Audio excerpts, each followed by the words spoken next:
देखिए दोस्तों, आप सभी के सवाल थे कि सर एक बार फिर से पूरी जानकारी को अच्छे से आप समझा दीजिए। यहाँ पर देखिए पात्रता के बारे में समझ लीजिए। पहले तो पात्रता, काफ़ी सारे लोग बोलते हैं कि पात्रता की पूरी जानकारी हमारे इसमें नहीं आ रही है, तो यहाँ तक की पूरी जानकारी बता दूं, बिना पात्रता के आप यहाँ पर इंटर ही नहीं कर सकते। इसके बाद में देखेंगे यहाँ पर आपका स्थायी निवासी में जो भी आपकी जो आयु की छूट दी जाती है उससे संबंधित आपको यहाँ पर समझ लेना है। अगर आयु की छूट वगैरह हो तो यहाँ पर आपको इंटर कर देना है। आप क्या शासकीय विभाग या फिर किसी भी नगर निगम मंडल कहीं पर भी अगर आपने कोई जॉब वगैरह किया है, सरकारी जॉब किया है, तो आप इसे यस करेंगे, अन्यथा इसे छोड़ देना है। यहाँ पर शासकीय अतिथि शिक्षक की बात है। अगर अतिथि शिक्षक में अगर आपको यहाँ पर अगर शासकीय विभाग में आप पहले से हैं तो इसका लाभ आप नहीं ले सकते हैं। नियम पुस्तिका के 7.2 पर वहाँ पर सब स्पष्ट तरीके से लिखा है, अगर आप पहले से गवर्नमेंट सर्विस में हो तो आप अतिथि का लाभ नहीं ले पाएंगे।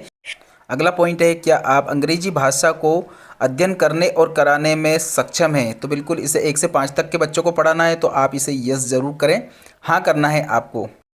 अगला पॉइंट है, क्या आप मध्य प्रदेश शासन के छटनी शुदा कर्मचारी में से कुछ हो? इसे बिल्कुल नो करना है, अगर हो तो यस करें, छोड़ दें। चलिए अगला पॉइंट है, एसटी एससी ओबीसी, अगर आप इनमें से कोई से भी उस वर्ग में आते हैं और अगर आपके पास आपको विवाह प्रोत्साहन का कोई सर्टिफिकेट वगैरह हो आपके पास या पुरस्कृत वगैरह कुछ हो तो यस करें, अन्यथा इसे भी छोड़ देना है। विक्रम पुरस्कारधारी अगर हो तो यस करें, अदरवाइज इसे भी आपको नो कर देना है। यहाँ पर एक पॉइंट दिया गया है, क्या आपने इससे पहले आपने अतिथि का लाभ किसी भी वैकेंसी में आपने लिया है क्या? अगर ऐसा कुछ हो तो हाँ करना है, नहीं तो बिल्कुल इसे नो करके यहाँ से आगे बढ़ना है। अगर बाद में दिक्कत आती है अगर ऐसा कुछ करते हैं तो। अब 200 दिवस का जो अतिथि का कार्यकाल है उसके बारे में समझ लेना है। 200 दिवस तो आपके पास अतिथि का कार्यकाल होना चाहिए, लेकिन 3 सत्र में होना चाहिए और कम से कम एक सत्र में 30 दिवस होना चाहिए। जैसे कि एक साल में आपने कम से कम 30 दिवस पढ़ाया हो, तो इस प्रकार से आप अगर आपके पास हो तो ही आपको यहाँ पर अतिथि वाला जो ये पॉइंट है इसके ऊपर यस करना होगा। अगर ऐसा हो तो, और नहीं है तो बिल्कुल इसे नो करके आगे बढ़ना है, क्योंकि आपके पास इसका सर्टिफिकेट भी अभी आपको अपलोड करना रहेगा। ठीक है, तो अगर ऐसा हो तो आप बिल्कुल यस करें। यस करेंगे तो आपको इसका कार्य अनुभव का पूरा सर्टिफिकेट भी देना होगा। विधवा, परित्यक्ता, तलाक, इनमें से कुछ अगर आते हैं तो आपको यस करना होगा, नहीं तो छोड़ दीजिएगा। अब यहाँ पर कुछ वर्ग दिए गए हैं, इन वर्ग में से अगर आप आते हैं जो शासकीय सेवा से संबंधित है, अगर इन वर्ग में से अगर आप आते हैं तो आपको आयु से संबंधित भी आपको छूट मिलेगी और इसके अलावा भी आपको कुछ छूट दी जाती है। तो अगर इनमें से कुछ आप आते हैं, जैसे भारत पाकिस्तान संघर्ष में अपंग हुए सैनिक को भी ये छूट दी जाती है। भारत और पाकिस्तान में संघर्ष के बीच में कोई मृतक हो जिनके घर में कोई आश्रित हो, यहाँ पर भूतपूर्व सैनिक हो, निर्वाचन अपेक्षित कर्मचारी, यहाँ पर अतिशेष कर्मचारी, या फिर जनगणना 181 के अनुसार अतिशेष कर्मचारी यहाँ पर दिया गया है। इसमें अगर मान लो अल्पकालीन निधि के अंतर्गत आने वाले कर्मचारी, और इसके बाद में एनसीसी, अगर आपके पास सी सर्टिफिकेट हो तो भी आप यहाँ पर लगा सकते हैं। भारतीय जो सेना के अनुसार यहाँ पर देखेंगे अलग अलग वर्ग के अनुसार यहाँ पर कुछ सैनिक से संबंधित आपके पास कुछ इस प्रकार की कोई सेवा हो तो आप यहाँ पर ऊपर यस करें, नहीं तो छोड़ देना। अब देखिए, अगर आपके पास साइंस है, साइंस सब्जेक्ट है और कम से कम 50% अंकों के साथ आपने 12वीं पास किया है, तो यहाँ पर जो साइंस सब्जेक्ट को लेकर के जो आप सभी को कन्फ्यूज़न था वो समझ लीजिए। साइंस सब्जेक्ट है और साइंस सब्जेक्ट आपका 12वीं में 50% अंकों के साथ आपने प्राप्त किया है, तो आप बिल्कुल इसे यहाँ पर आपको यस करना रहेगा।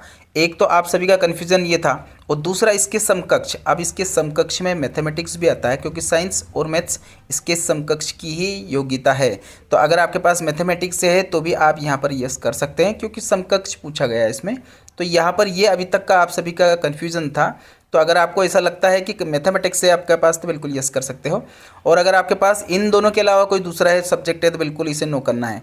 यहाँ पर देखेंगे आपके सामने लिखा हुआ है, क्या आप आरक्षित वर्ग में लाभ लेने के लिए मध्य प्रदेश के किसी भी सक्षम अधिकारी के द्वारा एसटी एससी ओबीसी ईडब्ल्यूएस इनमें से किसी का सर्टिफिकेट है? यस, हमारे पास है तो हमने इसे यस कर दिया, क्योंकि हमने जब प्रोफाइल बनाया था, जब सर्टिफिकेट अपलोड किया था। निर्धारित शैक्षणिक योग्यता की बात कर लीजिए। शैक्षणिक योग्यता में यहाँ पर शिक्षक पात्रता परीक्षा भाग लेने के लिए प्रत्येक व्यक्ति जो निर्धारित शैक्षणिक योग्यता अर्जित करने के लिए परीक्षा के अंतिम वर्ष में प्रवेश हो, अंतिम वर्ष मतलब लास्ट ईयर अगर आप प्रवेश हो तो यहाँ पर परीक्षा में बैठने के लिए मान्य होगा, ऐसे व्यक्ति यहाँ पर फॉर्म को भर सकते हैं। कोई प्रॉब्लम नहीं। अगर उनकी अंक सूची या धारित समय पर जब चयन परीक्षा का जब प्रोसेस होता है उस समय होनी चाहिए आपके पास मार्कशीट, क्योंकि जब तक तो आ ही जाती है। अब इसके बाद में जो 5 आपके सामने ऑप्शन दिए, ये सबसे बड़ा कन्फ्यूज़न है, ये आपको समझ लेना है। तो यहाँ पर आपके सामने मैं एक एक चीज़ क्लियर कर रहा हूँ। आपके पास सिंपली भाषा में 12वीं 50% अंकों के साथ है, और इसके साथ में आपके पास DL मतलब आपके पास अगर DL है तो आप यहाँ पर फॉर्म भर सकते हैं। फिर से समझ लीजिएगा, 12वीं होना चाहिए और D.Ed होना चाहिए। DL दोनों एक जैसे होता है, तो दोनों में से कुछ भी आपके पास हो तो आपको A वाला सेक्शन लगाना। कम से कम 45% अंकों के साथ 12वीं, और इसकी समकक्ष में देखिए NCT लिखा हुआ है। पहले बता दूं, NCT की बात हो रही है यहाँ पर। NCT से आपने अगर 2 वर्ष शिक्षा शास्त्र में अगर 2 वर्षीय आपके पास डिप्लोमा है तो आप यहाँ पर B सेक्शन को लगाएंगे। ये उनके लिए जिनके पास 45% अंकों के साथ 12वीं पास किया, लेकिन NCT से अगर आपने कोर्स किया है तो। अब तीसरा पॉइंट, कम से कम 50% अंकों के साथ 12वीं पास होना, और इसके समकक्ष तथा, फिर से आपको समझ लेना है, समकक्ष तथा प्रारंभिक शिक्षा में 4 वर्षीय स्नातक उपाधि BLed, स्नातक उपाधि के साथ BLed होना चाहिए, तो आप C सेक्शन को लगाएंगे, अन्यथा इसको आप बिल्कुल नहीं लगा सकते। ठीक है, ध्यान रखना इस बात का, स्नातक उपाधि के साथ। अब इसके बाद चौथा, स्नातक प्लस प्रारंभिक शिक्षा में 2 वर्षीय DLed मतलब डिप्लोमा होना चाहिए, या इसके समकक्ष हो तो आप यहाँ पर लगा सकते हो।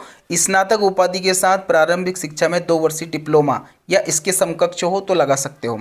अब इसके बाद में जो लास्ट वाला है वो समझ लेना है, प्रारंभिक शिक्षा में आपके पास कम से कम 50% अंकों के साथ 12वीं, मतलब इस जो 12th है वो 12वीं, संकाय कौन सा है, विज्ञान संकाय से होना चाहिए या इसके समकक्ष, जैसे मैंने ऊपर आपको मैथमेटिक्स बताया था। अब सुनिए, कॉमन भाषा में समझ लीजिए आप, 12th साइंस और डिप्लोमा मतलब DLed, ये तीनों पॉइंट है आपके पास, तो बिल्कुल आप E को लगाइएगा, इसको पॉइंट मिलता है आपको, है ना। तो यहाँ पर देख सकते हैं। अब इसकी पूरी जानकारी लेने के लिए आपको रूल बुक में जाना पड़ेगा।